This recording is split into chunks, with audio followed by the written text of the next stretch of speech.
people have their issues and their traumas and things, and it's not disparaging of people that have those. And we get this one life, and we get to control what we allow in it that impacts us emotionally. Everything emotionally and mentally drives our performance and how we show up in the world. And that's ultimately what I realized and why I wrote the book. Like, I had so many limiting beliefs. I had so many things that I just couldn't even envision for myself from the years of just being told various things and making my own assumptions based on how I wasn't being treated, and it's just very freeing. Hey guys, I'm here with my great friend, Sandy Waggett, and she's here today to share her entrepreneurial journey as well as the journey of writing a book, but most importantly, talking about the impact that one person can have on your life, your future, and your legacy.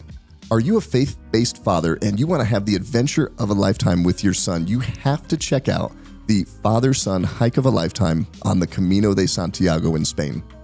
June of 2025, I'm going to be taking a small group of fathers and sons over to Spain. We are going to spend 6 days, hike 70 miles, have some of Spain's most amazing cuisines, see some of the most beautiful places and spaces, but most importantly, spend time together bonding with our sons. If you're interested in this adventure, check out mattshoup.com. When you get to the website, click the Gentle Art of Leadership button and hover down to the father-son hike of a lifetime. Sandy Waggett, welcome. Thank you. I'm so happy to be here. Thanks for driving all the way out and then up. You drove out to Denver and up to Loveland. I did. Yeah. I did, just for you. Thank you. Because you're that amazing. Hanging with a mutual friend. Yes. Old Mike. Should we give him a shout out? We should give Mike McKellowitz a shout out. Mike. Yep. What are you doing? Yeah. I told him I was coming on the podcast, and he's like, wait, do you know him through me? I was like, yeah. He was my keynote speaker. He just knows so many people that he probably forgets how critical he is in connecting everybody. He is a massive connector and an amazing man. Well, you've got just an awesome, amazing story, business story, life journey. I definitely want to jump in, talk about your book, but what got you here? Take us back. Wow. Share a little bit. Well, I grew up in Vegas. And when I tell people that, they're like, wait, people actually grow up in Vegas? And yes, we do. And we turn out relatively normal, But it was quite a journey in Vegas. This is just a point of interest. I don't think you even know this, but the mob was my neighbor. The mob? M-O-B? M-O-B. Really? Yeah. So I lived in between the Splatcher brothers. They were literally my neighbors, grew up with their kids, the ones that Can you got talk murdered. about them? Don't they have to kill you now or something? No, I don't know. I don't think so. I think it's over. Yeah. But did you know that growing up? Yeah. So you knew this was the mob? Everybody knew it. How did they let you know? Or do you just know? Is it one of those things where you just know? Well, we were neighbors. So my parents played cards with them, and they were all over the papers, and everybody knew. I mean, Anthony Spilotro. Everybody knew who Anthony Spilotro was. So nobody's messing with you then, I'm No, guessing. it's a very safe neighborhood. Okay, it is, right? Yeah. Crazy. Yeah. Crazy. Yeah. So what did you learn from the mob growing up that you use in business today? Wow. Or life, just in general? I mean, they've got to teach you something, right? That is a good question. I was a kid. So, man, what a good question. Like, number one, don't break the law. But,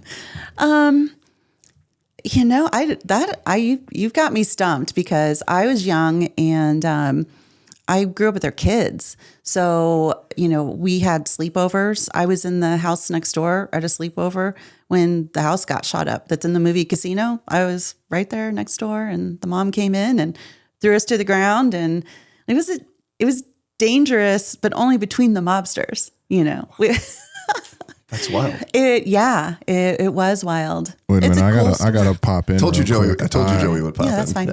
Casino is one of my favorite movies Nice. of all time. Yeah, it is a good movie, and it's very accurate, by the way. Is it really? Is it based on your neighbor? Yeah, Anthony Spilotro. Oh my God. Yeah. That's so awesome. Joey's fanboying over here a little bit. I know. I am. Yeah. Scorsese's my favorite. But they have a tremendous sense of loyalty. Yeah. even though their activities are illegal, right? Oh, they're very loyal to one another. But there's just no the doubt about loyalty that. to the name, to what they're doing. Yeah. Which is an important lesson. It is. And, another fascinating thing, which I know we're getting a little sidetracked, but it's interesting. I was in Vegas over Labor Day weekend with my brother, Jeremy, and his wife, Alana, for her 50th birthday. So he had never been. So he's my half brother. And we went to the Mob Museum. And before we had gone to the Mob Museum, I took them to the neighborhood where I grew up and pointed out the homes of these, famous mobsters. So Anthony Splatro was on one side and his brother John was on the other side. There was another brother, Vincent, that was down the road, but these two are, big figures in my life. And so I just showed them the houses and, sort of a passive drive. And we go to the Mob Museum, and the woman who checks us in said, oh, well, there's a real mobster here that's doing a talk in 20 minutes. So you can either head right into the museum or you can wait and go into the talk. It was Frank Calabrese Jr., who Frank Calabrese Sr. is the mobster who organized the hit on the Splatro brothers. Wow. Yeah. So I talked to him. I was like, yeah, I was his neighbor. Like, was it at a house that you Yeah, he knew them all. Up. We were talking about the kids and small world. That's wild. So how long were you in Vegas? Till what age? I moved there when I was 7-ish. And then I left in 1996. Okay. Yeah. And where'd you go from there? Was that out? I went to Colorado. You were Colorado. Yeah. That's right. Colorado Springs. You had a stint here? Lived in Colorado Springs for 7 years. So what got you into business? Were you an entrepreneurial kid? So we didn't talk about this. So we're relatively new friends. We should probably let the audience know. So we were introduced just a year ago, right? Just a little over a year ago through Mike and Greg. You were throwing an amazing conference, the 64th annual. Yes. Yeah, Good memory. Eagles conference. Tom Hill, legend. Yeah. And you threw that together, and you were tasked with taking something that for 2 years, had been done just a different way, right? A little bit different decades. way. Yeah. And they just gave you the reins. Yeah. They said, here's the reins, here's the budget, here's the everything. And go make it happen. We can go into that. Yeah, that was, But no, I wasn't an entrepreneur at all. I was a math major and was a high school teacher right out of college, taught high school in Las Vegas for 5 years at the Las Vegas Academy of International Studies and Performing Arts. Moved to Colorado Springs and got a job as an engineer with Lockheed Martin, built computer and web-based training for U.S. Space Command and the Air Force, Theater Battle Management Core System. So I was building web stuff. So she's way smarter than us. Right. I was building web stuff before the web was like what we know of it today, of course. And so I got engaged in Colorado Springs, working on my master's there. And so I decided to build a website called springsweddings.com of all things. And this is going somewhere, I promise. And so I started building websites for wedding professionals because they couldn't build their own, and I wanted them to advertise on my wedding portal. So that is how I started my company.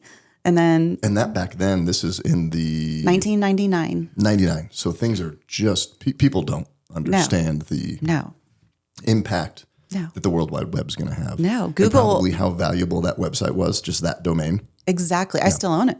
And how many people? How much competition was there?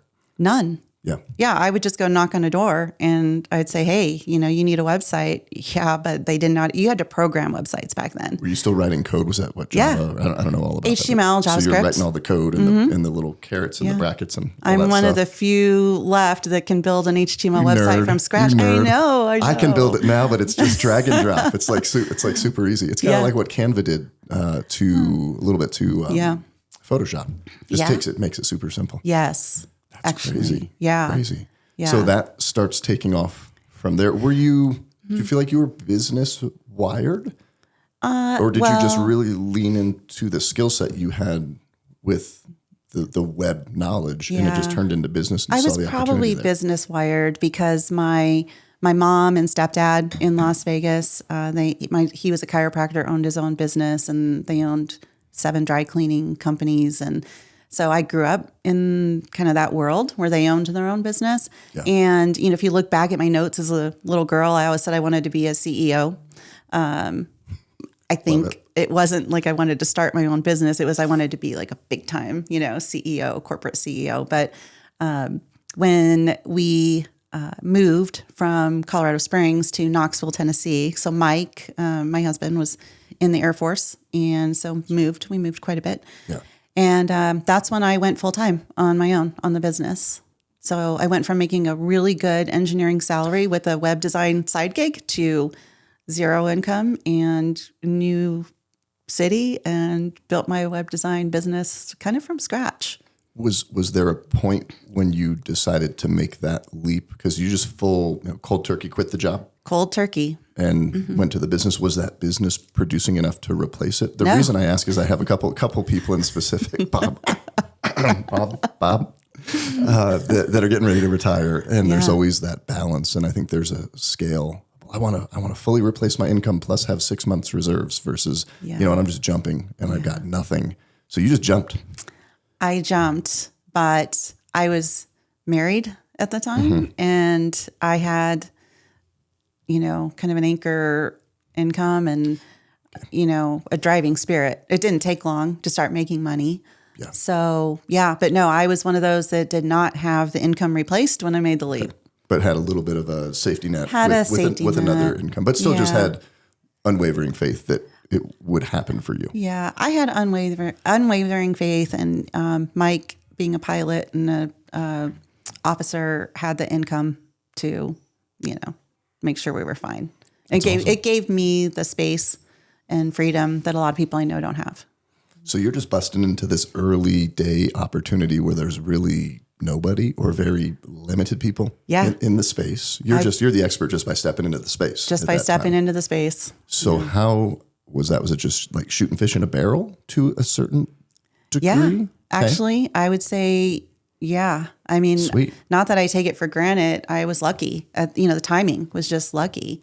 I'm going to give myself a little more credit than luck, but I saw the opportunity. But it was not hard to get clients back then because they were not capable and the tools did not exist for them to do it themselves. So what were some of the challenges though, being early entrepreneur? The biggest challenge back then was having a home office, if you can believe it, because you had zero credibility if you worked from home. That's right. Yeah. That wasn't a big thing. I'm dating myself back now, then, right? I know. People were like, was this a legit business? And it was. Couldn't you buy like the UPS mailbox back then, though? Because I remember in 2005 when I started M&E, when you would try to get Google search ranking. Yeah. You go get a UPS box here. Yeah. So all the painters were like 1001 Harmony Road or whatever that address was, and they had their mailbox. Did you do that? Yeah, I think you could back then, but I didn't. That was just the biggest obstacle I had in conversations. It was overcomable, but it was good. It was pretty easy to get clients. It was pretty easy to succeed for clients because the space was small. There wasn't a lot of competition online at the time. And in the smaller markets, so when I say smaller, I mean Colorado Springs and Knoxville, there wasn't a ton of competition. It's not like we were in New York City or LA. Yeah. So I could get these companies to rank well on Google very easily, very quickly. And at the same time started WhereBridesGo.com, which is my wedding retail store, because these wedding sites that I built, and I had advertisers, and I thought, well, I should be selling stuff too. And Amazon was not in that space yet. They were just in the book space. That's right. They were just books. Yeah. Still. Yeah. Yeah. So I started WhereBridesGo.com, got the trademark on the phrase, which I still own, by the way, which Where Brides Go, which I'm told is very hard to get on a phrase, but I have it. Wow. Good job. Yeah. Well, and so built Where Brides Go up, making $30,000 in sales a month. I mean, it was awesome. Employed my mom and stepdad. So there's a story behind that, which is in the book, but it crashed when the panda and penguin algorithms came out with Google. So that was like 2008 timeframe. So we were ranking #1 in Google, which is nationwide for wedding favors, cake tops, all that stuff. So it was very easy to make sales. The money was just rolling in. Yeah. The web design business was rocking. And when those algorithm updates came out, we got penalized, tanked, like not in the first 100 pages overnight, which is a big business lesson that I still teach today. And that is, do not put all your eggs in one basket when it comes to your advertising and marketing, whether it's SEO, social media, all the stuff that we do as business owners. Do not put it all in one basket because it can be taken away overnight if you don't own it. Well, and then just that general phrase, right, for anything, don't put them all investing, right, whatever that is. Yeah. But your main lead source, that was the only lead source. That was the only lead source. Went away. You get confident when you rank number one, and we really dominated the space. There really was no competition. We didn't just have the number one ranking. We had, 5 of the spots on page 1 in Google. So, and it just gone overnight. It was crazy. And so what happened was, the detail is that they penalized for having multiple sites with similar content, or duplicate content is the phrase. And it's not that we were trying to manipulate algorithms or anything like that. It was, we had wedding portals in Colorado Springs and Vegas and Florida, like 26 cities by then. And there's only so many ways to write a checklist on how to pick out a photographer for your wedding. Yes. So that was all duplicate content. Wow. And so we just got penalized. And I petitioned and wrote and called, but no. And didn't, we talked about this after Eagles conferences, didn't you just stock up your garage with tens and thousands of dollars worth of inventory, right? Because the orders, there were so many, we bought inventory so that we could fill orders faster and cheaper, because we were drop shipping when we started. Yeah. But some of the stuff, there was just so low margin that it made sense to buy it. So I moved many times with $20,000 worth of inventory wedding stuff. So did you pull back, or did you pull out of that and find another way, or did that just shut it down? It just basically shut it down. Yeah, it still exists today. And once we recovered our search engine rankings, like I think as of last week, if you search for wedding cake topper or cheap wedding cake topper, we're back up in the number 1 position. But now with Amazon in the space and so much competition in the space and the shipping, and it's not profitable. Well, we sell the Pirate Patch. It's a little drywall repair tool on Amazon, and that's our only channel. And then when they decide to change something, you're just at the mercy of whatever they do. Mercy. I think it's a huge lesson. Don't be married to something that's just got you tied up, like Airbnb, right? Great. Yeah. We own 10 Airbnbs until Airbnb decides they want to change something. Exactly. And then you're done. Yeah, exactly. Yeah. If you haven't diversified that. And, thankfully it didn't destroy me as a business owner. I mean, it was tough. It was very tough, and especially on my mom and Dwayne, because they ran that for me. And I couldn't let them go because they were dependent on me on income, So, but the marketing business was thriving, and so it was okay, And that's what led you into what you currently have today. Yeah. Because in that you're building websites and helping companies with their marketing. So did you just decide, hey, we're going to make a 180 degree go the other way? It wasn't the other way, because the marketing business was always the main thing. But and where brides go, what I kind of saw it as a marketer and a marketing business owner, is that we tried methods on our own stuff before we recommended them to clients. Awesome. Yeah. So then you just start building sites, marketing for other companies, other industries. Yeah. So we have clients all over the country in a multitude of industries now, and we offer the full gamut of things. So I call it a performance marketing package at this point, where we do everything. So on page, off page, and by that I mean build the website, do the social media, but also the directory management, all of the like text message marketing, email marketing, lead magnets, help them with conversions, help them with the customer journey, that whole thing. So it's all encompassing. You know what sounds the most boring, but was the most interesting to me? What? And you punched me in the face with this when I was out with you guys at the conference, is the ADA compliance. Yeah. You go, hey, Matt, let me pull up mattshoup.com. Yeah. If what did you say? If a blind guy comes to your website, they're going to sue you. Well, they could. They could sue you. But there's attorneys. This is important for businesses to know. It is so important. It's getting worse. Attorneys, and they know they're just making their money. They don't care about the blind guy. They don't, right? They hire the blind guy. It's a money play. Yeah. And they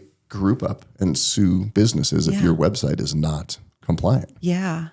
Yeah. And who thinks of that? I've never had that come up. You know what? And most small businesses, Most small business owners believe that it's not going to happen to them. They're going to go after the people with the money. But that couldn't be further from the truth. What they're really doing is they're going after the small businesses because they don't have the money to defend. And there's actually really no defense anyway.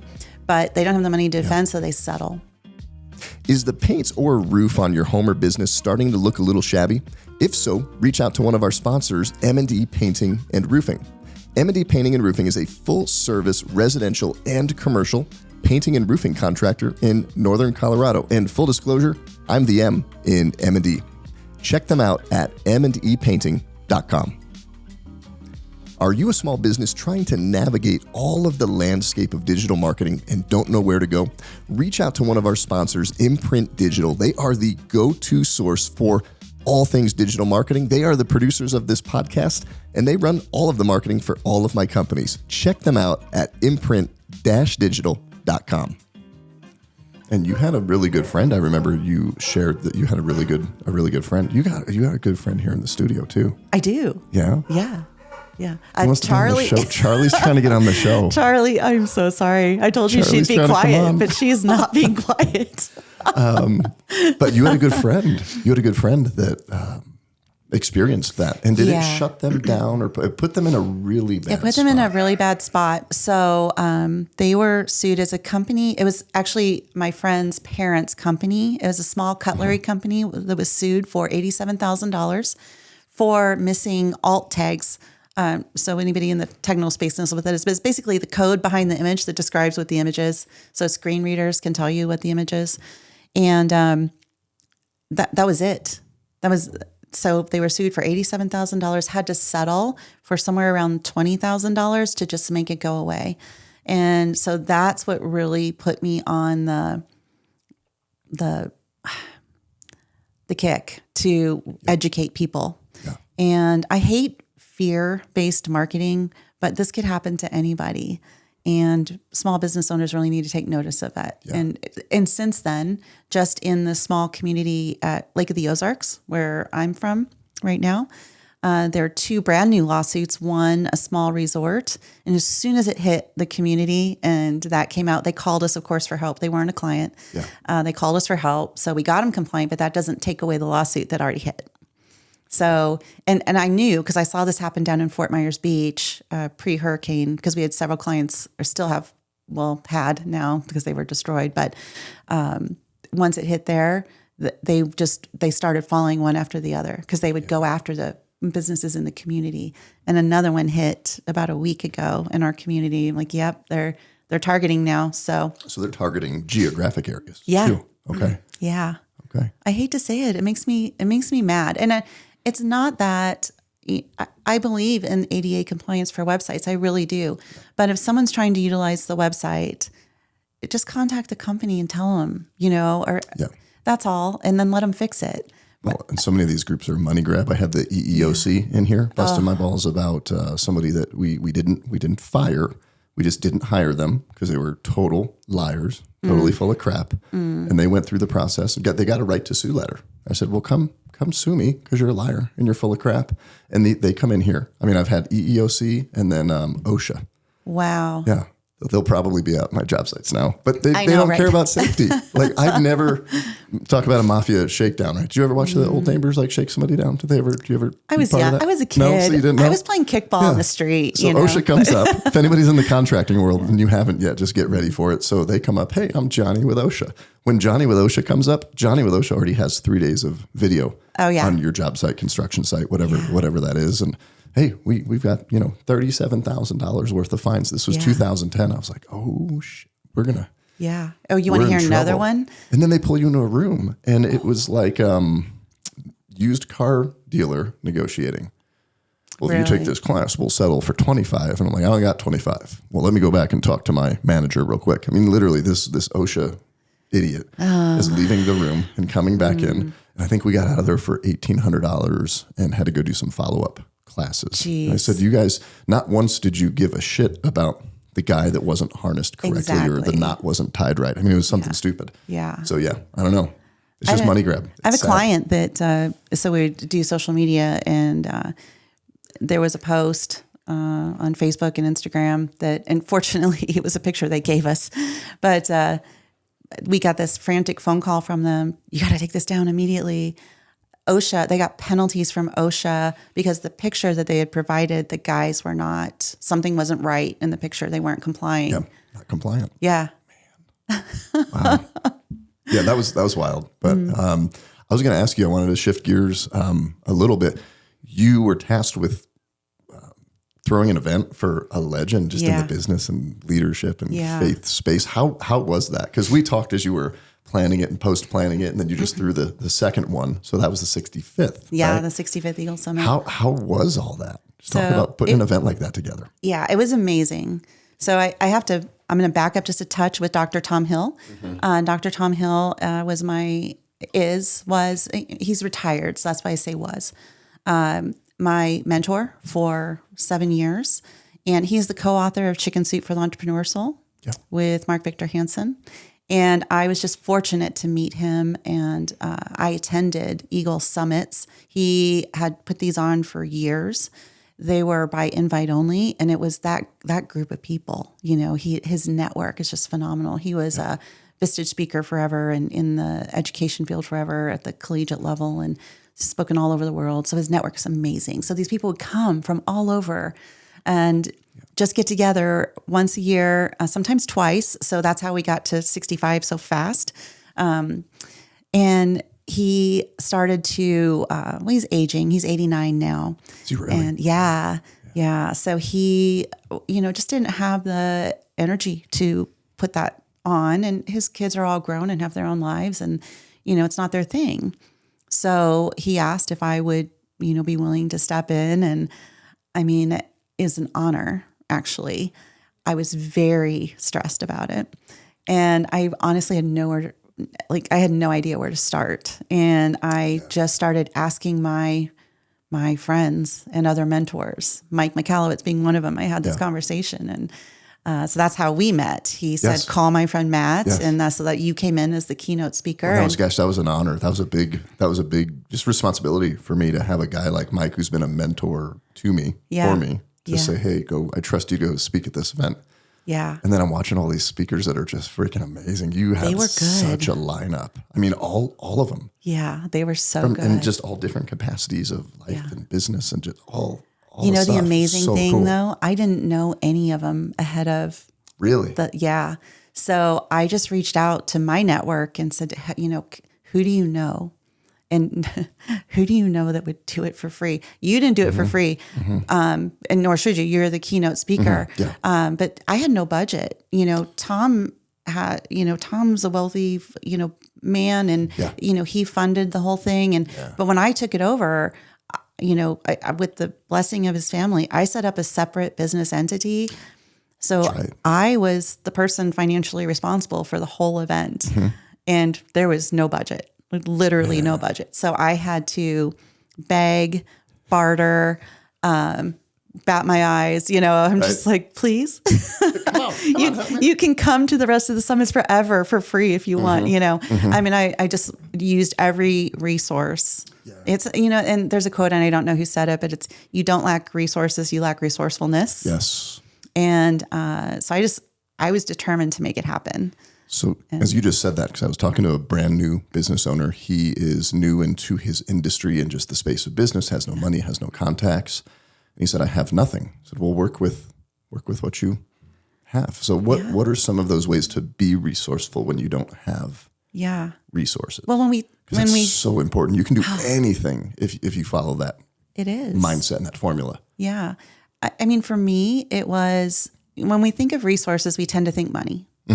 And I didn't have that. Yeah. So, but I had connections. I had other ways to exchange, as an example, Jeff Kozatek, who was the guy on the ball and the juggling and the straitjacket. I hung out with him for a little bit after. He's a great guy. He's a great guy. Yeah. Core Authenticity is great coach. It's just an awesome man. He came back this year too. Yeah. But what we did is we traded services. He needed help building some marketing funnels. So I built marketing funnels for him. Yeah. And then he came and spoke, and he's done it twice now. And now he's evolved into a client, which is even better, paying client. So I love that value exchange bartering. Another one that I love is sell before you have. It's a little risky, but it forces you to deliver. I did that with painting business. Yeah. Hey, we're going to be painting this summer. I didn't have my crews yet. I just got fired from the bank. Yeah. But you line it up in front.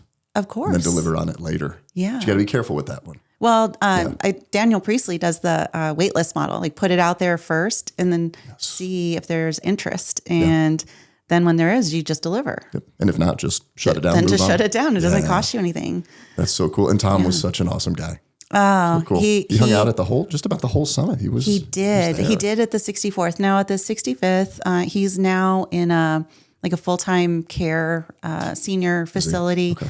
So, and this is public knowledge. So he's got some Parkinson's and a little bit of dementia. Not horrible. He showed up, both days at the last summit and was aware and just felt the love. Yeah. And I was just so grateful that he was able to be there. And I hope he can be there next year for 90. It'll be his 90th birthday and the 66th Eagle Summit. But we have just really gained some momentum. The first year it was a little frantic in my head. I tried to appear calm, but it was, I had to put on this show that had been going on for 64 or 63 years before me. Yeah. And this past year was easier because I had the logistics down, I had the flow down. I needed to, just execute. And so it was great. And people showed up and new people. We had probably 30% of the people in the room were new, which is how you grow.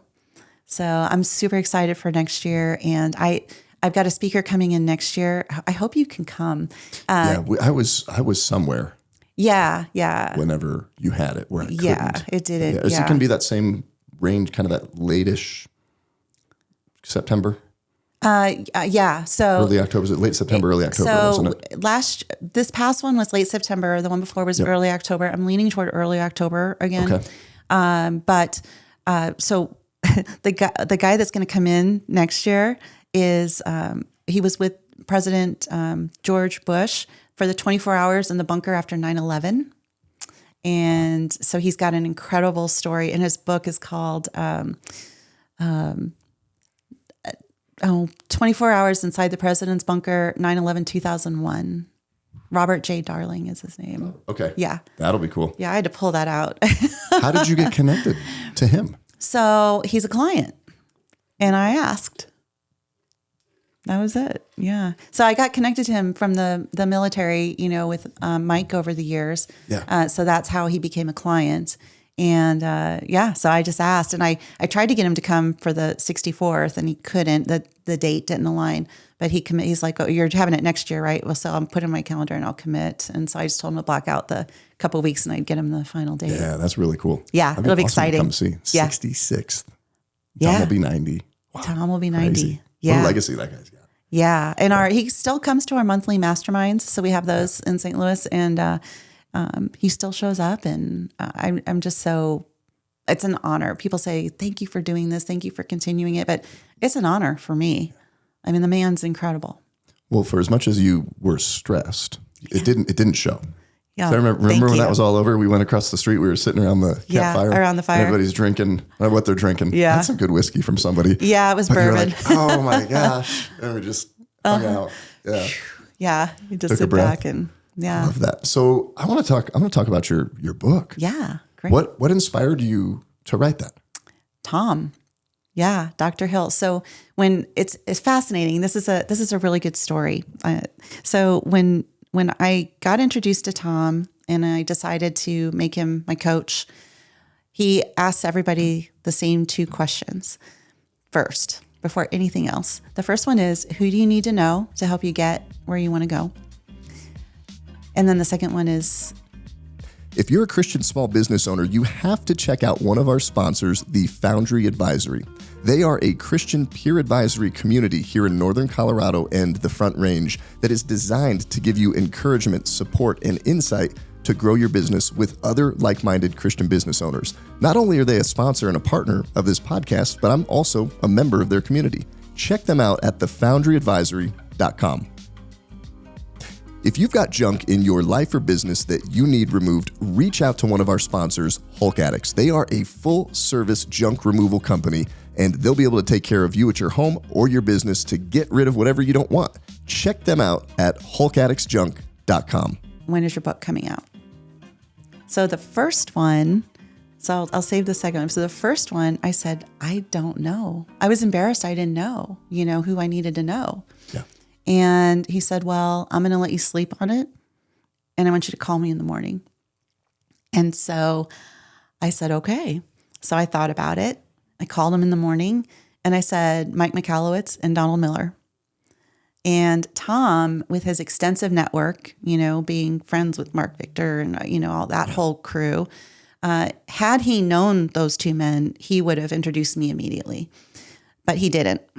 And he said, just by putting it out there and making that part of your focus now, it's going to happen. And I will support you however. And I didn't know how it was going to happen, but do we have time for that quick story? Totally. Because we got lots of time still. It's fascinating. I couldn't have predicted it. So Mike did a promo, and I, was subscribed to his newsletter and all this stuff. Yep.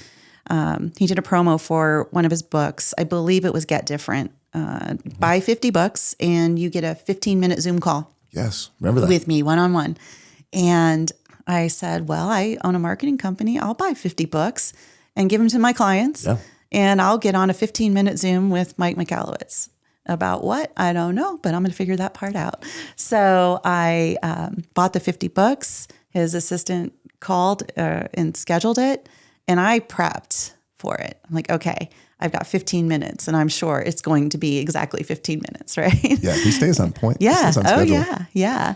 And so I had my 15 minutes and just asked a couple questions about business and talked about, what I was doing. And then I get a call or an email, I think it was 30 minutes later, from his assistant. And it said, hey, Mike really enjoyed talking with you and thinks you'd be a really good addition to his Edison Collective mastermind. Yeah. Would you be interested? Well, yeah. Okay. So I ended up in his Edison Collective mastermind, and now I'm in the third year of that, I believe, and now in his Prosper group. And he's through the virtue of the Prosper group, he's a partner in my business, a loose partnership, but it's an equity kind of partnership, yes. Profit kind of partnership. And then I did the same thing a year later with Donald Miller. So Donald Miller came out with a book, and it was, I think, by 99 or 97 of my books, and spent a day at my office. So guess what I did? And cool. Went to his office, and then got involved in his mastermind. And so the funny part of the story comes in. So just a few months ago, with the Edison Collective Mastermind, we were in Nashville. So Mike Michalowicz's mastermind. Mm-hmm. We went to Donald Miller's house, and we're out there playing Frisbee golf. And I just had to step back and just like, here I am at Donald Miller's house in his yard playing Frisbee golf with Mike Michalowicz. And with this small group, Don comes in and gives me a hug because he knows me. So I was just like, Tom Hill. Do you think that would have happened if Tom wouldn't have challenged you? No. With those two questions? Never. So, I just think that's a lesson for any business owner. And it's a question worth asking yourself, who do you need to know? Because if you just put it out there and it, it's in your brain and you work into making that happen, it wasn't intentional. It's not like some creepy stalker, like I was trying to get to the home. It was just an opportunity presented itself. And so I leveraged it. And I think a lot of entrepreneurs, I've had this before, it'd be great to meet this person, but that person would never talk to me. Yeah. Just call them. Yeah. There's been two people in particular. One just recently just reached out, not thinking, anything's going to happen. Sent a Facebook message and he replies, "Oh, here's my cell phone. Just hit me up on my cell phone." What? Yeah. Hit him up on the cell phone. "Hey, Matt." 10 minutes later, talking on the phone. Yeah. He's like a really famous person. Yeah. With a really cool story. And we're going to do some stuff together. I'm not going to announce it yet because it's not public. Yeah. But just reach out to people. And then they're just people. They're just people. Yeah. And don't be weird. Don't be stalkers. Don't be creepy. No. Creepy. Just reach out and see. And then sometimes you'll do it and they won't get back. Of course. I want Hulk Hogan on the podcast. I sent Hulk Hogan some coffee, but nice. He didn't call me back yet. Yeah. Still waiting. Yeah. Well, hey, you put it out there though, so you never know. You never know. Put it out there. Yeah. Yeah. And Mike's just such a great human. And I know the people that play in that space. You know what? It's frustrating. Have you ever read a book, met a speaker, or watched a speaker, and then you meet them, and that's not the guy. They're not the same person. Yeah. They're full of crap one way or the other. Doesn't matter which way. Yeah. Just incongruent. But you read Mike's books. Yeah. You listen to him speak, and that's the same guy. I mean, he was It's goofballing here on the podcast. He made me wear. I'm a XL T-shirt. He gives me a medium T-shirt with his name on it. Forces me to wear it. He coerced me to wear this on the podcast. He said it would get more views. It didn't. But I was in here just. Yeah. It looked amazing. I did see the T-shirt, the pictures. Yeah. I don't know. I was tight. I was snug. But he's just a good dude. Oh, hilarious guy. He's so awesome. Love that. So caring. Yes. Yeah. So caring. Yeah. So the book. Yeah. So tell me about the book, because you've got kind of a crazy background and upbringing, and I think speak on a very important topic that I'm sure a lot of people go through and have experienced it. Yeah. And it leaves what you went through, leaves a lot of scars and trauma and buries people. And you found a way to break through that, dig out of that. Yeah. And just turn that all around. So talk about that. Yeah. So Tom introduced me to Nancy Erickson, the book professor. So she coached me through this process. I have had this book in me for 20 years. And I told Nancy that before we ever started working together. And in my brain, it was called Tales of a Redheaded Stepchild. Because you were, right? Because I was. You're a redheaded stepchild. Yeah. Yeah, I was. And, Nancy, she told me at the time, she's like, that's a very clever title. She's like, but we don't title our books until they're written, because the title will reveal itself. Yes. And maybe that's it, but maybe it's not.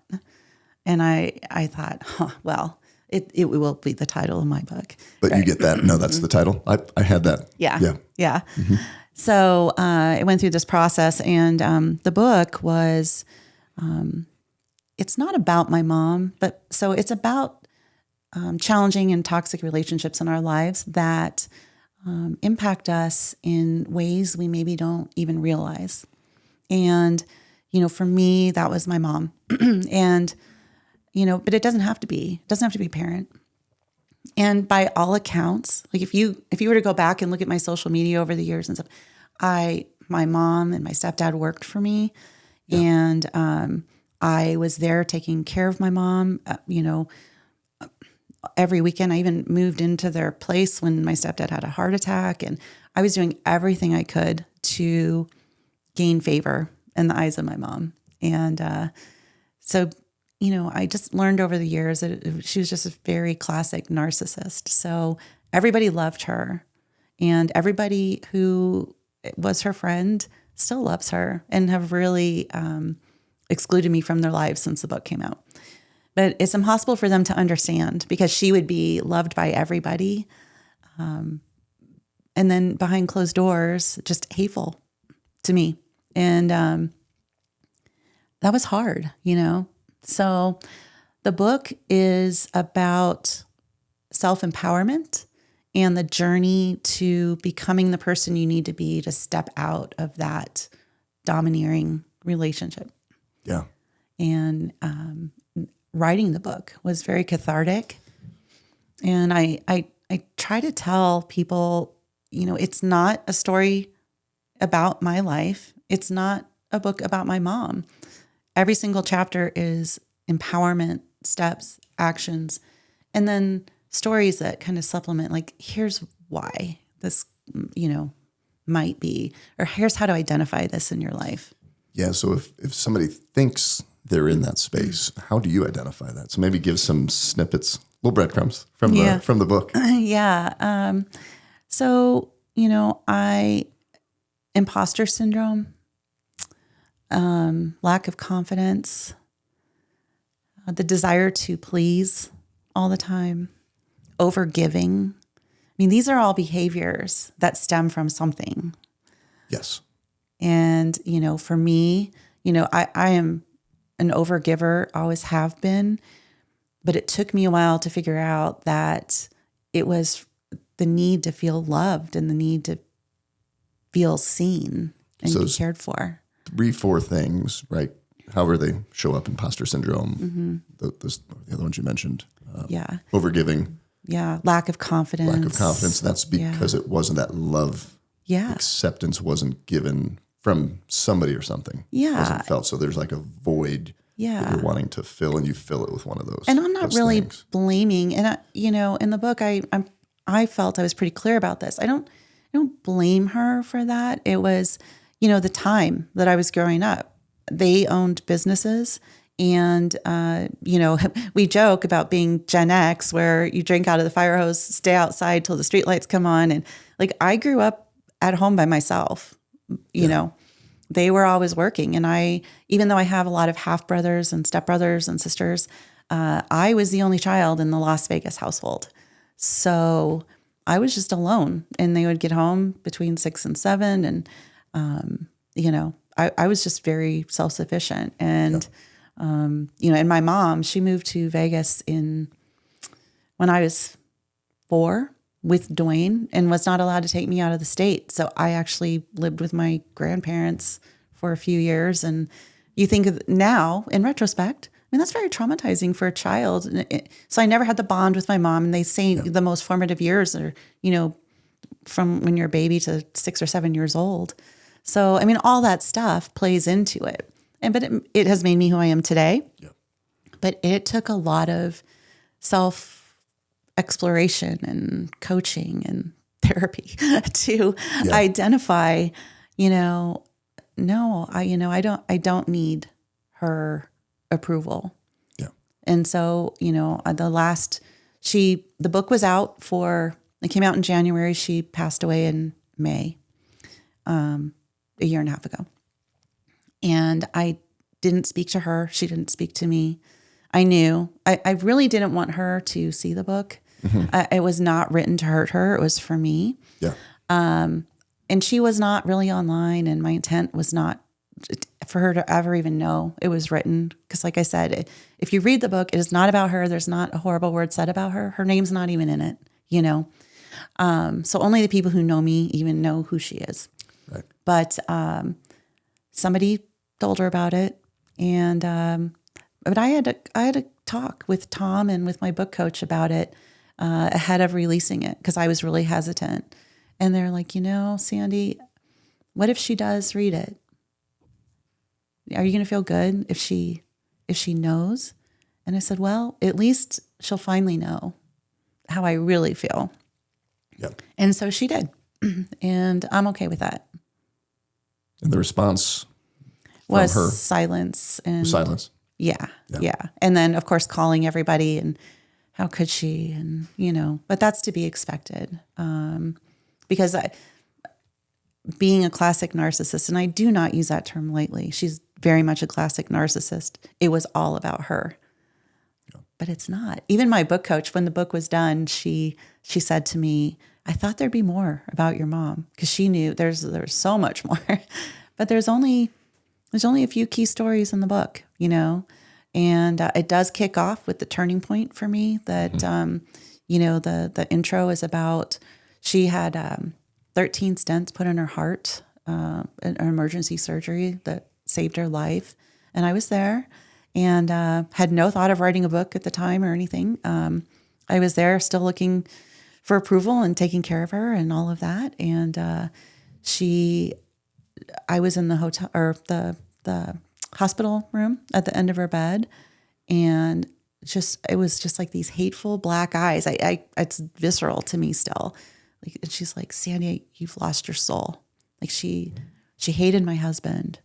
And I think it's because he took her away from me, because I left Vegas, to go to Colorado with him when we were dating. And look what you did to me. Yeah. Mm-hmm. Yeah. Mm-hmm. And it was pure hate that came out of her. And I had been doing a lot of soul searching and soul work and coach. I had already started coaching in the therapy, and it just hit me like nothing had ever hit me before. And I walked out of that room and was just sobbing, not in front of her, sobbed all the way to the the parking lot at the Drury by the airport in St. Louis. And I was just like, why do I keep showing up for this? It's just like walk in the door and get hit, and not physically hit, but like just get hit. And Yep. I'm like, I keep showing up for this. Why am I doing this? And that was the moment. Was there a thought, a desire, an intention? Well, I can keep coming back, catching these hits, right? Stepping back to the fire, knowing you're going to get burned and think you're going to put out the fire. Yeah. Oh, yeah. Did you have that? Oh my gosh, yeah. But do you finally realize at one point? Because I know a couple people that have gone through this that I'm talking with right now, and you just have to say, like, let it burn. Yeah. Just let it burn. I can't bring my family, right? You've got a new family. You separate from the family and get married and all of that. It's like, I'm not going to keep stepping back here and putting up with this kind of shit and get burned. Yeah. I talk about it in the book, what I did, because she was living alone and she needed help. And it's not that I didn't love her. I loved her very much. That's the reason I kept showing up. Yeah. But I had to draw a line, and I would just say, I'm going to leave if you behave this way. Yeah. And she was like, and then it just took once. I walked out the door and drove off and left her there. And so then when I would say it again, she knew, and then she'd just stop, So, yeah.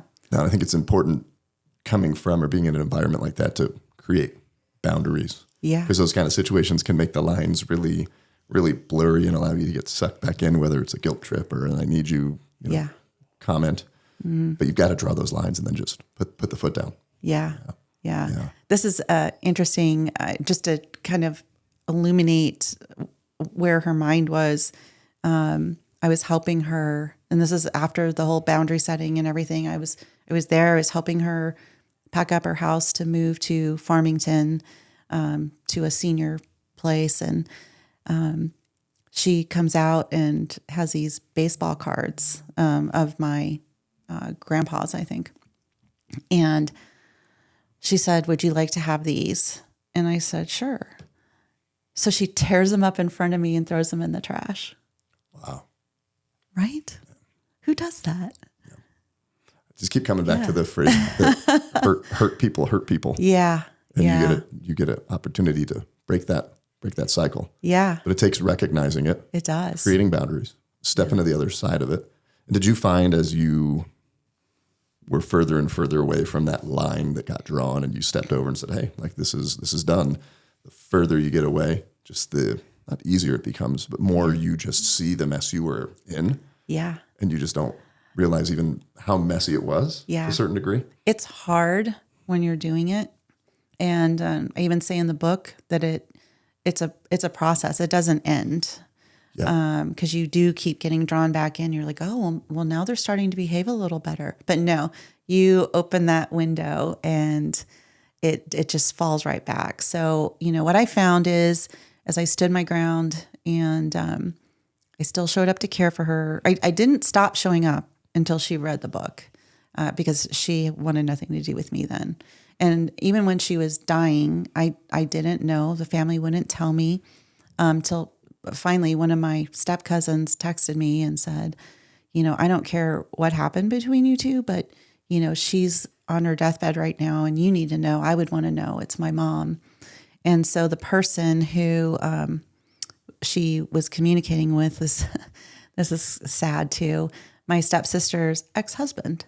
And he's her ex-husband because he was a pilot and was having affairs on me. But she stayed close to him and he wouldn't tell me where she was. So I was going to show up, but they would not allow me. And then he finally called me and he said, "It's time. You should go. Here's the address." Well, guess where I was? I was on a plane to the Edison Collective Mastermind. We were meeting in LA. And I was like, you know what? Yeah, I'm sorry. Yeah. I'm not going to do that. So, yeah, it was horrible. And then in her obituary, that was sort of the final thing. And so her friends who sort of disowned me too after all of this, they thought, well, these nurses had to have written this obituary for her because she would never do that. I'm like, oh no, she wrote that. So her obituary said she was survived by, and it named 2 of her friends in Las Vegas. Didn't mention me, her only biological daughter, but then also didn't even mention like the step sons and daughters that she still was in communication with, or even Matt, who was the ex-husband of the stepsister who was caring for her. Like, wow. She just, so only she could do that. No nurses could do that because they didn't even know the names of the people in Las Vegas. Is that just like ultimate control and want to have the final? Yeah. Gotcha. Yeah. It was crazy. So, I mean, I know she wasn't mentally well. And, you know, like I said, I kept showing up. I gave her grace. I cared for her. I loved her, but she just was not mentally well. Yeah. So then writing the book comes out. There's a healing process in it for you. Yeah. And then it comes out to the world, right? Yeah. And what's been some of the feedback from readers that have read it? So everybody who has read it has said to me that it was life-changing for them, and they have bought copies and given them to people. And that really was not my intent. And I was surprised by the feedback. It just, but you know, it's not for everybody, but if you have a toxic relationship in your life of any kind, it's a book for you. Yeah. And don't you think everybody to some degree does? Well, it's funny you say that because I did, yeah. And you did, or maybe we just think everybody does. Maybe some people don't. I mean, but there's always one. Well, so my friend Katie, she read it because she's my friend, yeah, and she came up to me and she's like, "I didn't think I had toxic relationships in my life, but I read your book," and I'm like, "Now, wait a minute, yes, I do." So I just kind of had to laugh because it can be, and I give examples in the book. Like, so, you know, beyond my mom, you know, other relationships, and they don't have to all be hateful like the one that we've been describing. That could just be the kind that just pick away. And it's just like, why am I tolerating this? And it's not just the narcissist, but there's other, you have the codependent, the enablers, all those different things. You have the death by, maybe you meet somebody that has a big trauma. Yeah. And like, well, I didn't have a big trauma like that. It's like, because you have 1,012 paper cuts, just the little things that build up. Yeah. And it's not, people have their issues and their traumas and things, and it's not disparaging of people that have those. But it's, we get this one life, and we get to control what we allow in it that impacts us emotionally, and everything emotionally and mentally drives our performance and how we show up in the world. And that's ultimately what I realized and why I wrote the book. Like, I had so many limiting beliefs. I had so many things that I just couldn't even envision for myself, from the years of just being told various things and making my own assumptions based on how I wasn't being treated, you know? And it's just very freeing when you, that's why I called it Bold Move. So to bring that full circle, when the book was done and I was talking with Nancy about the title, she said, "Well, what do you think the title should be?" And I said, "The title's Bold Moves," because that's the predominant theme through the book. And then the subtitle, you know, Take Back Your Power, reclaim your peace, and live happy on purpose, because it happens in that order. Like, you take back your power because you're giving up when you allow someone else to impact you emotionally and mentally like that, you're giving up some of your power.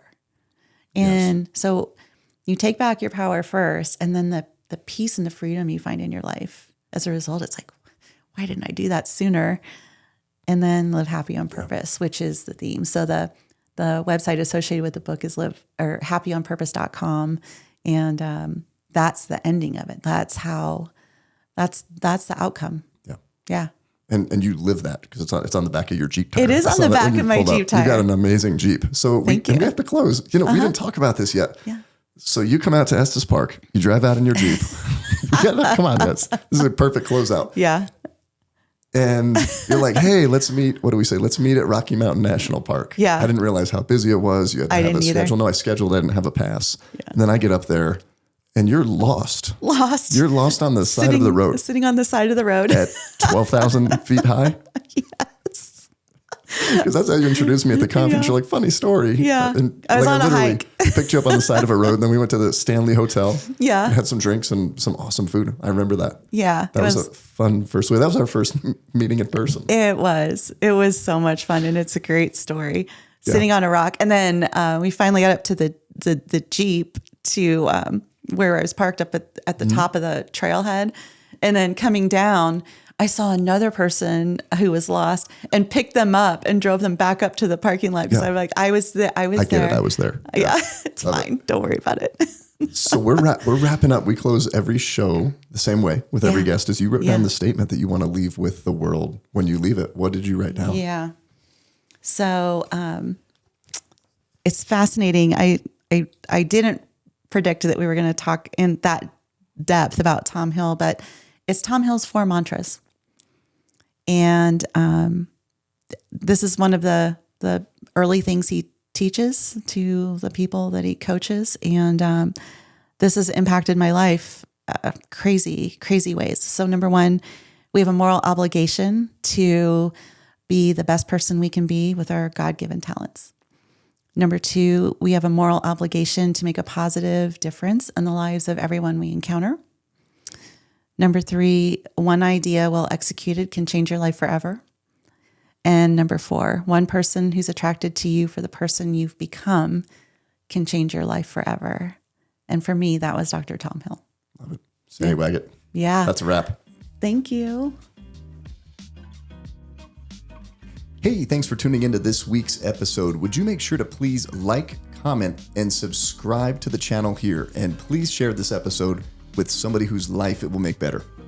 Hey, one more thing before you go. Head over to my website, mattshoup.com, and make sure that you sign up for the free tools. I will drop you an email with a whole bunch of life, leadership, and business building resources that will make you better. And I'll also keep in touch with you with all of the events, experiences, and updates that I've got coming your way.